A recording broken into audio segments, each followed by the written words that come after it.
Welcome to Retro Station 1989. I'm Commander Dan, the commander and lone inhabitant of the Retro Station. Now we're going to be doing a series called License to Play. A series about video games adapted from some other property. Movies, TV shows, toys, and in some cases, commercial mascots. Today we're going to determine if a classic film can translate into a classic game. What film? Why, the classic Jaws. Developed for LJN by Atlas and Westone in 1987, this was one of the set of games I call my first five.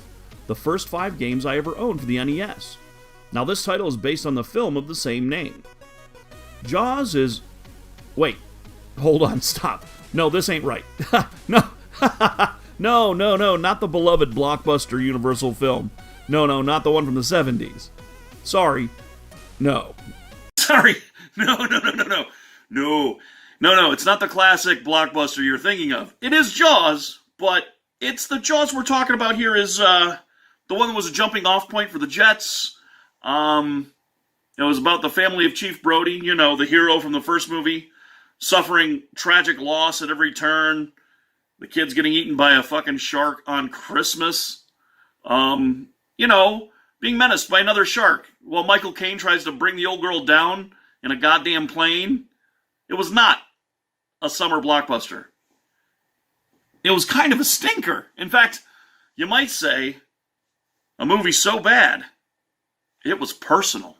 That's right, it's Jaws, The Revenge. This time, it's personal.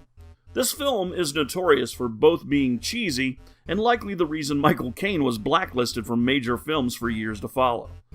Our story follows Ellen Brody. You remember, the wife of Chief Brody and mother of little Sean and Michael, the adorable kids from Jaws, the good Jaws. Well, Chief Brody dies at the beginning of the film of a heart attack, and his son, Sean, gets his arm torn the fuck off by another great white shark. Again, way far from home, and Ellen takes a hint. She doesn't hesitate to ditch Amity Island for someplace safe from shark attacks. Right? Wrong. After the funeral, she demands her son Michael get the hell out of the water, since sharks find the Brodies delicious, apparently. Well, he's a marine biologist, and his mother's terrified for him. So, of course, he invites her to come to the Bahamas, home of every kind of frickin' murder animal that exists in the goddamn ocean, to introduce her to Michael Caine and his crew of salty dogs, where they will finally get their revenge on, Jaws. So, Jaws. I don't have the manual, but I'll show some screenshots here in a second. The manual doesn't go into detail anyway. I have a copy of it, a PDF, but it doesn't, tell you anything. It's a generic, weird story. But I'm going to go with the facts as presented here. This is basically Jaws the Revenge. The game hits most of the major beats of Jaws.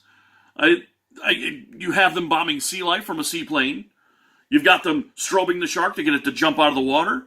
You've got them stabbing the animal with a boat. And finally, more than anything else, you got Michael Caine.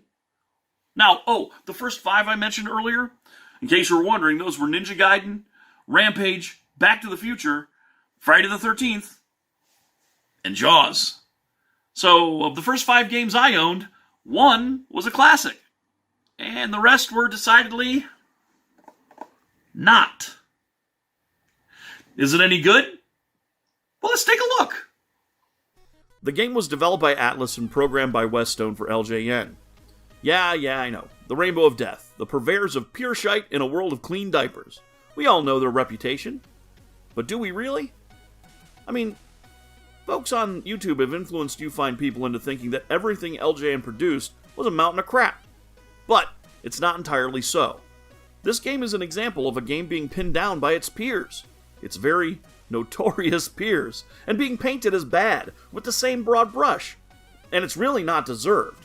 Jaws is a single-player adventure game set in the Caribbean Sea where you, the player, are tasked with the mission of hunting and killing the meanest killer in the ocean. A Jaws.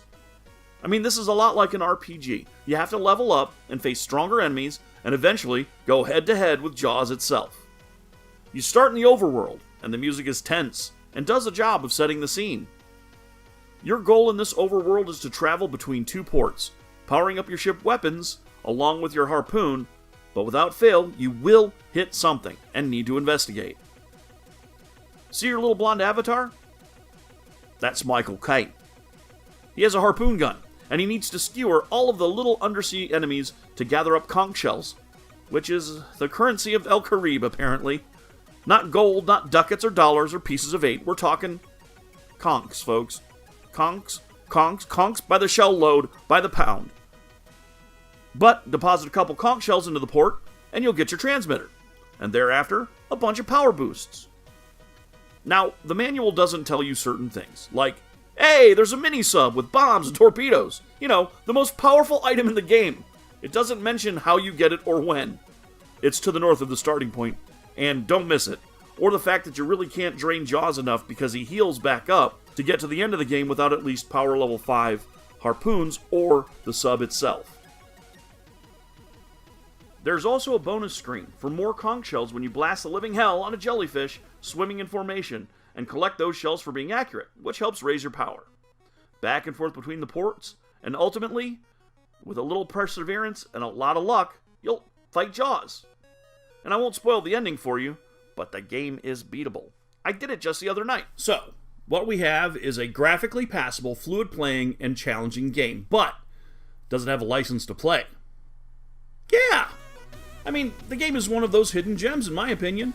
It's got enough arcade action and difficulty to present a challenge to gamers from any era of gaming, and enough charm with the license itself to keep the license to play.